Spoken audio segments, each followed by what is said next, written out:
දැන් වෙලා උදේ 8:10යි. අපි අද යනවා මන්දාරම් නුවර. අපේ ක්ලිනිකල් ගෲප් එකේ කීප දෙනෙක් එකතු වෙලා තමයි මේ ට්‍රිප් එක යන්නේ. අපි මේක දැන් මේ අවුරුද්දක් විතර කලින් ඉඳන් ප්ලෑන් කර හිටපු එකක්. කොහේ හරි යන්න. ඊට පස්සේ තැන් එහෙමත් ගොඩාක් සජෙස්ට් වුණා යන්න. ඊට පස්සේ නෝන කොහොම හරි යන්න උන්නේ නැහැ දැන් අවුරුද්දක් විතරම. ඊට පස්සේ දැන් තමයි ඔන්න කොහොම හරි මන්දාරම් නුවර යන්න කියලා යන්න හදන්නේ. මේ අනිත් කට්ටිය හැමෝම වගේ ඇවිල්ලා ඉන්නේ දැන් ගලාහන්දියට. අපි තමයි පොඩක් පරක් වෙලා ඉඳියේ.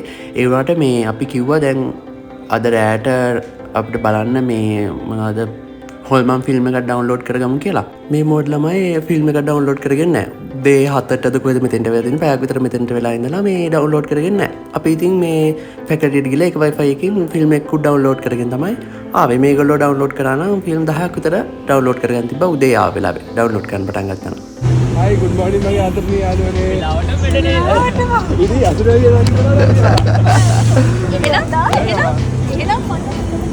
ඉතින් මේගොල්ලෝ අපි දෙන්නට ගිහුවට වැඩක් නැහැ. මේගොල්ලොත් පැයක් විතර ඉඳලා මුකුත් කරන්නේ නැහැ. අනිත් එක තව එක්කෙනෙක් අපේ එන්න ඉන්නවා. ඒ නිසා අපි පැයක් වුණාට කිසි ප්‍රශ්නයක් නැහැ. දැන් අපි බස් එක නගින්න දැන් ආවා. අපි මඩ වතුර ගෙන්නත් අමතක වුණා. මේ හොඳ වෙලාවට අපේ එක්කෙනෙක් අපේ මුළු ගෲප් එකටම හරියන්න වතුර ගෙනහලා තියෙනවා. මේ තිනියාගේ වතුර බෝතලේ මේක නම් ටෙමු එකකින් ටෙමු එකකින් තමයිද කොහෙද අරගෙන තියෙන්නේ. මේ සයිස් එක ඔහොම තමයි වෙලා තියෙන්නේ. මෙන්න මේ 11 Pro එකක උස තමයි ඒක තියෙන පර්ෆියුම් බෝටල් එකක් වගේ. මේ අපි අන්තිමේ ආවා. එයා මේ අපිත් එක්ක පොඩක් තරහ වෙලා ඉන්නේ. එයා ඉතින් අපි ෂේප් කරගත්තා. දැන් අපි ඔක්කොම ඇවිල්ලා ඉන්නේ. අපි දැන් මෙන්න මේ බස් එකේ නුවරට යනවා. නුවරට යන්නේ ඉතින් මෙතන ඉඳන් රුපියල් 45ක් තමයි ගන්න. ඊට පස්සේ අපි දැන් පැදිය පැලැල්ල බස් එක නැග්ගා නුවරින්. මොකක්ද අර බෝගම්බර මේ බස් ස්ටෑන්ඩ් එකේ තමයි මේ බස් නවත්තන්නේ. මේකේ අපිට එහෙට යන්න එක්කෙනෙක්ට 210ක් යනවා. මේක තමයි අපි එහෙට ගියේ. දැන් අපි පැදිය පැලැල්ලට ඇවිල්ලා බහලා තියෙන මෙන්න මේ බස් එකේ තමයි අපි ආවේ. දැන් ඊළඟට අපි නවතින තැනට යනවා. මන්දාරම් නුවරම නෙවෙයි ඊට ටිකක් මෙහා. මෙන්න මේ බස් එක තමයි අපි යන්නේ. මේකේ නම් රුපියල් 35ක දුර යන්න ඕනේ අපි නවතින තැනට. බෙලිහුල් විලා කියලා එක තමයි අපි නවතින සෙට් කරගත්තේ. අපි දැන් මේකෙන් එතෙන්ට යමු. හරි අපි දැන් බස් එකේ ඇවිල්ලා බැස්සා. මෙතන මෙන්න මේ පැත්තෙන් තමයි අපි ආවේ. මේක නෙවෙයි අපි ඉන්නේ. ඒකෙත් ඕගොල්ලෝ આવත් එහෙම නවතින්න පුළුවන්. අනර ඇතින් පේන ඒ ගෙදර තමයි අපි ඉන්නේ. ඒ ගෙදර නෙවෙයි ඒගොල්ලන්ගේ ගෙදරක එතන පල්ලෙහා තියෙනවා කබාන එකක් වගේ එකක්. අපි ඒක තමයි ගත්තේ. ඒකට 25000ක් වුණා. මේකත් මං හිතන්නේ ඒගොල්ලෝ දෙනවා. මේක නම් 30000ක්ද කොහෙද. ඉතින් ඕගොල්ලොත් මේ පැත්තට ආවොත් එහෙම ඕගොල්ලන්ටත් මෙතන නවතින්න පුළුවන් ඉතින්. අපි ඉන්න තැන ගැන මේ රූම් ටුවර් එකක් තව පස්සේ දෙන්න. අපි මෙහෙට එනකොට 12 වගේ වුණා. එතකොට ඉතින් අපි උදේ 8ට ගලාහන්දෙන් ආවේ. ඊට පස්සේ 8:00මාර ටිකක් පහුවෙන්නේ නැති කැන්ඩි වලට එද්දි. එතකොට පැය එකමාරක් දෙකක් හිටු වෙද්දි කොහොමත් මේ මෙහෙට එන්න පුළුවන් නුවර ඉඳන්. ඉතින් මෙහෙ මෙන්න මේ වගේ view එකක් තමයි තියෙන්නේ. ලස්සන view එකක් තියෙනවා ඉතින්. දැන් මේ 12නේ. ඒ නිසා ඉතින් අර අවු ටිකක් සැරයි. මොකද මේ දවස්වල වහින්නෙත් නැහනේ. මීදුම එහෙමත් වැඩිය නැහැ. ඒ නිසා මෙහෙ වගේ තමයි ඉතින් තියෙන්නේ. එමතින් ලස්සන පේනවා. අපි දැන් මේ ට්‍රිප් එක ගියේ සැප්තැම්බර් මුල් සතියේ.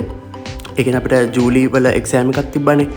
ඒ කියන්නේ ජූනි දෙකේම අපිට ළඟ එක්සෑම් දෙකක් තිබ්බා. ඊට පස්සේ මම අර අපේ දෙවෙනි එක්සෑම් එක වුණාට පස්සේ ලොකු වීඩියෝ එකක් දැම්මේ අර කැලි දෙකකට. ඒ එක්සෑම් එකෙන් පස්සේ අපිට සතියක් නිවාඩු තිබ්බා. ඊට පස්සේ අපිට අපේ මොනවාද ෆයිනල් ඉයර් එකට කලින් තියෙන ක්ලිනිකල් රොටේෂන්ස් ටික පටන් ගත්තා. එතකොට එක මාසයක් තිබුණා. ඒ කියන්නේ මාස වගේ මාසෙට අපි එක ඒවා මාරු වෙනවා. කට්ටිය එක ගෲප් ගොඩක් තියෙනවානේ. එතකොට ඒ ගෲප් රොටේට් වෙනවා.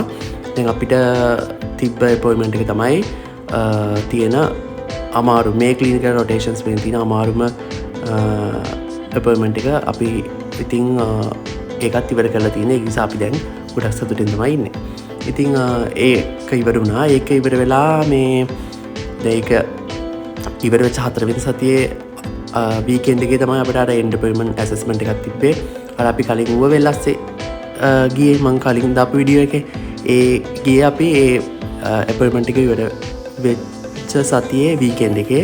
ඊට පස්සේ ඊළඟ සතිය අපි ලෙක්චර්ස් ගියා. මේ ඒ පළවෙනි ලෙක්චර්ස්ගේ පළවෙනි සතියේ වීකෙන්ඩ් එකේ තමයි අපි මෙහෙ ආවේ. ඒකෙන් දැන් අපිට එක මාසයක් ක්ලිනිකල්ස් තිබ්බා.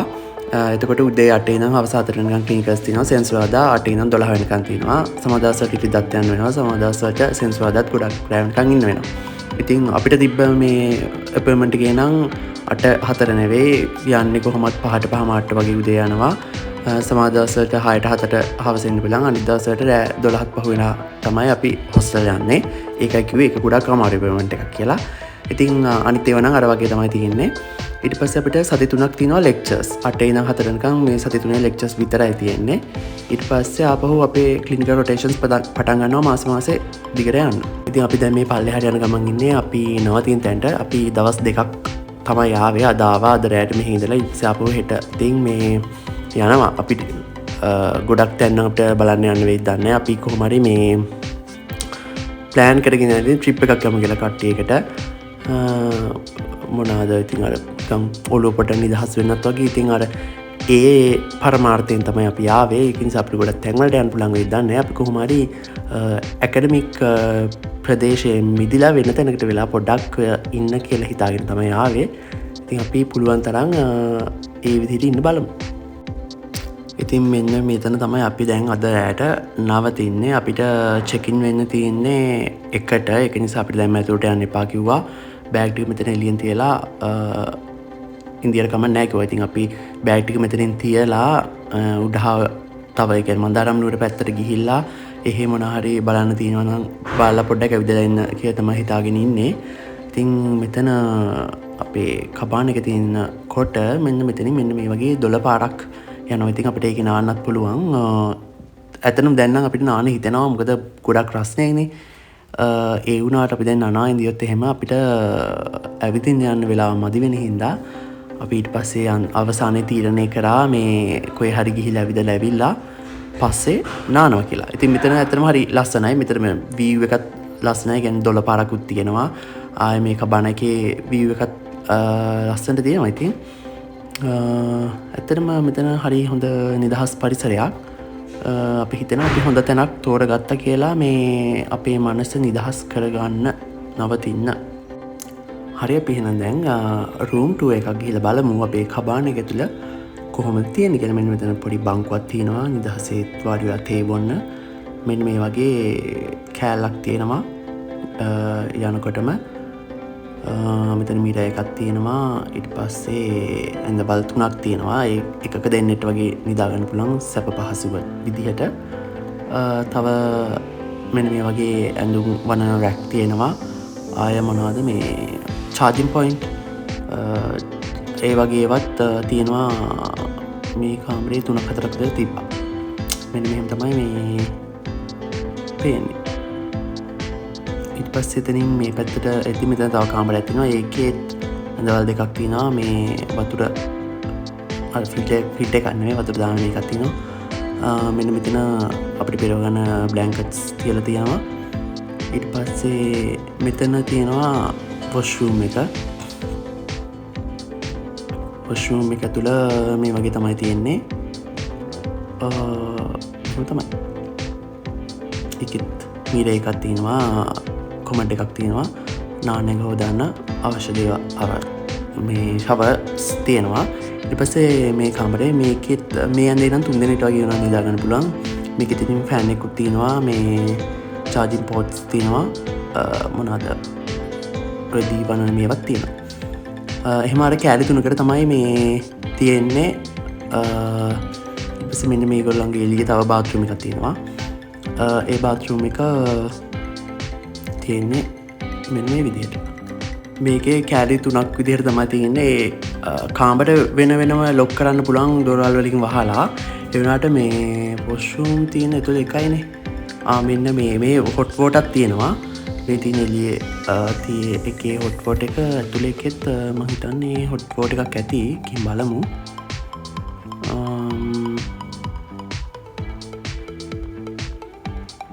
ඔව් මේ තියෙන්නේ මේ වොෂ්රූම් දෙකේම හොට් වෝටර් තියෙනවා. මේ වතුර ගොඩාම සීතලත් නැහැ. ඒ වගේ ඉතින් ඔයගලන්ට හොට් වෝටර් වලින් නාන්නත් පුළුවන්. ඒ අපින්දිය කබාන එකේ 12 දෙනෙට ඉන්න පුළුවන්. එතකොට මං හිතන්නේ ඒ කබාන එක සම්පූර්ණයෙන්ම ගන්න ඕනේ. අර කැලේ තුනකට වෙන් කරලා තිබ්බට ඒක අර ඇතුලේ වොෂ්රූම් එකක් එහෙමනේ තියෙන්නේ. ඒ නිසා වෙන වෙනම රූම් එක ගන්න බෑ මං හිතන්නේ. ඒ නිසා ඔක්කොම ගන්න වෙනවා. ඉතින් අපි දැන් අපේ බෑග්ස් ටික තිබ්බා. දැන් එක පහුවෙලා වෙලාව. ඉතින් අපි බෑග් ටික අපේ කබාන එක ඇතුළෙම තියලා දැන් අපි යනවා මන්දාරම් නුවරට. ඉතින් මෙහෙ යනකොට නිකන් කන්ද වගේ තමයි තියෙන්නේ. ඩ්‍රයිව් කරගෙන යන්න ටිකක් අමාරුයි. ඒ කියන්නේ ඕගොල්ලෝ පෞද්ගලික වාහනයක આવත් ඉතින් යන්න පුළුවන්. බැරි කමක් නැහැ. අර වංගු එහෙමත් තියෙනවා මේ කන්දක් එහෙම නිසා මේ පාරේ මොනවද බස් ගාස්තු සාමාන්‍ය බස් ගාස්තු නෙවෙයි තියෙන්නේ. ඊට වඩා ටිකක් වැඩි. ඉතින් මෙහෙ ඩ්‍රයිව් කරගෙන යන්න අමාරු නිසා එහෙම යද්දි මේ දෙපැත්තේ මේ වගා කරලා තියෙනවා මේ පැත්තේ මිනිස්සු ලීක්ස් එහෙම ගොඩක් තියෙනවා. ලීක්ස් තියෙනවා, ගෝව තියෙනවා, මොනවද බණ්ඩක්ක තියෙනවා. අර මේවා එක එක ඒවා හැම පැත්තෙම දෙපැත්තෙම වගා කරලා තමයි තියෙන්නේ. ඉතින් ලීක්ස් යායක් නුවරඑළිය පැත්ත වගේ තමයි හෙත් ඔය යද්දී තියෙනවනේ කැරට් ලීක්ස් අනවනම් වගා කරලා මෙහෙත් ඒ වගේ තමයි මේ බීට්ද කැරට්ද ලීක්ස් අරමියා ඔක්කොම දෙපැත්ත වගා කරලා තියෙනවා. ඉතින් ඒවත් බල යනකොට මේ හරි ලස්සනයි. ඉතින් හරි අපි දැන් මෙන්න මෙතනින් බැස්සා. මෙතන හෙළබොජුන් එක්කුත් තියෙනවා. අපි දැන් දවල්ට අතරම දෙයට කාලා ආවෙත් නෑ. බනිසිගිරියක් වගේ තමයි කෑවේ. ඒ නිසා අපි දැන් කුරුම් කරින් කාලා ඉන්න ඕනේ. අපි කොළපත නැල්ල බලන්න යන්න තමයි ආවේ. බස් එක මෙන්න මේ පැත්තට තමයි ගියේ. මේ පැත්තෙන් ගියන් තව view point එකක් තියෙනවා බලන්න. මේ පැත්තෙන් තමයි අපි උඩට ආවේ. මෙන්න මේ පැත්තෙන් තමයි කොළපත නැල්ල බලන්න යන්නේ. අපි ඒක බලන්න යන්න තමයි හදන්නේ. ඊට කලින් කන්න ඕනේ. ඉතින් මෙතනින් හෙළබොජුන් එකක් අතන තිබ්බ අපි බැස්සගෙන තිබ්බා. තව මේ මෙන්න මෙතන මේ පේන්නේ එතනත් හෙළබොජුන් එකක් තියෙනවා. තව ඈත පේන්නේ කළු පාට වගේ එකක්. ඒක black and white කියලා. ඒ කියන්නේ රයිස් තියෙනවා කිව්වා. අපි ඒකට ගියාට හැබැයි ඒක වහලා තිබ්බේ. ඉතින් අපි හෙළබොජුන් එකට ඇවිල්ලා තමයි අපි දවල් කෑම කෑවේ. මෙන්න මේවා තමයි අපිට කන්න තිබ්බේ. එතන මස් මාළු එහෙම හදලත් දෙනවා.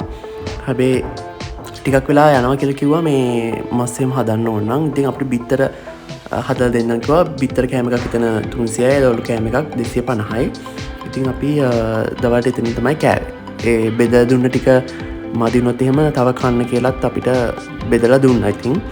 ඉතින් ඕගොල්ලෝ මේ කොළපත නැල්ල බලන්න යනවාත් එහෙම ඒ හෙළබොජුන් එකෙන් කන්නත් පුළුවන්. හෙළබොජුන් දෙකක් තිබ්බනේ. ඒ දෙකේම තියෙන එකම දේවල් නෙවෙයි. අර මේ ව්‍යංජන වේවා වෙනස්. ඒක නිසා ඔයගොල්ලන්ට කැමති හෙළබොජුන් එකක් තෝරගෙන කන්න පුළුවන්.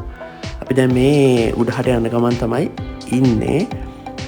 ඉතින් අර මම පෙන්නුව පාරේ දිගටම ඇවිල්ලා මේ එන්න තමයි තියෙන්නේ. ඒ ඔය පාරින කංගර හෙව්වට පස්සේ ඔය හැරෙන තැන් එහෙම කියනවා ගිහිල්ලා දකුණට හැරෙන්න ඊට පස්සේ යන්න එහෙම කියලා කියනවා. ඉතින් අපිත් එහෙම දැන් අහගෙන මේ යන ගමන් තමයි ඉන්නේ. මේ වටේට තියෙන මේ view එකත් ලස්සනයි. අර කඳු ඈතින් පේනවා. ඈත කඳුවල උඩ හරියනම් මීදුම් වගේ තියෙනවා. එතකොට ඉතින් ලස්සනයි. අපි දැන් මෙන්න මේ වගේ තැනක් හම්බ වෙනවා ඔයගලන්ටත් ආවට පස්සේ. ඊට පස්සේ එතනින් මෙන්න මේ පල්ලෙහාට තියෙන පාරෙන් තමයි යන්න තියෙන ඇල්ල බලන්න.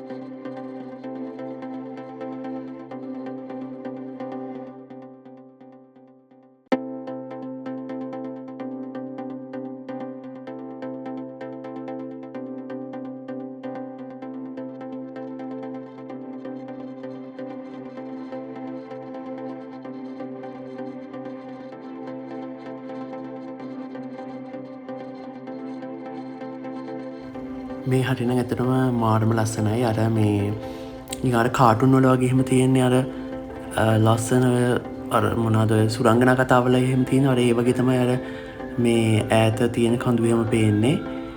ඒව මීදුම එහෙමත් තියෙනවා. මේ මෙන්න මෙතන එහෙම හරිම ලස්සනයි. වලාකුළු ඒ කඳු මුදුන් වල වගේ තියෙන්නේ. මේ කාටුන් එහෙම නැත්නම් අර නිකන් හැරි පොටර් වගේ ඒ තීම් එකේ වගේ යන ෆිල්ම්ස් තියෙන අර ඒ වගේ මෝරම ලස්සන මේ වීව කතමයි තියෙන් නිකාර ඒ හරි ගිහිල නිකං පියාඹන් වගේ පුඩාන ඒ හරි ඔක්කෝම් පේනවනේ අරහෙම මාරම ලස්සන මේ වීව එකත්තමයි තියන්නේ එකයි මං අර ටික මේ කපන්නට ඔක්කෝමටික මේ දිගට පෙන්නුවේ ඒ හරියේ මේ පොඩි ඉතනත් තිනව නාන්න හෙමත් එත නාන්නත් පිළන් ඕන්න ඉපස් මෙහෙම උඩට එනකොට මෙන්න මෙතන මේ ටිකට ගණ තැනතිනවා එතනින් ටිකට අරගෙන් තමයි උඩට යන්න ඕනේ එක්කනෙට 75ක් වෙනවා මේ උඩට චුට්ටක් ඇද්දි මේ වොෂූම් එකක් එහෙම තියෙනවා උගන් වොෂූම් යන්න ඕන නම් මේ වොෂූම් එකට යන්නත් පුළුවන් ඉතින්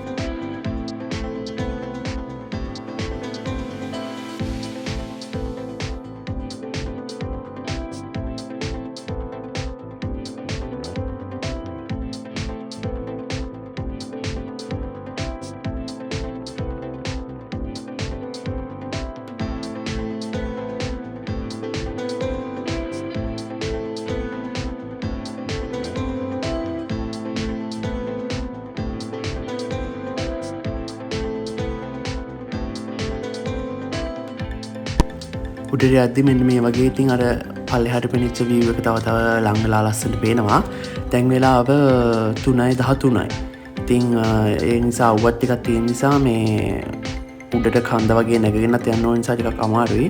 ඒ වුණාට ඉතින් කොම් හරි මේ උඩට නැගලා ගියාට පස්සේ ඉතින් මහන්සිය ඉක්මනටම වගේ නැති වෙනවා. ඒ තියෙන වීව් එක දිහා බලාගෙන ඉන්නකොට ඉතින්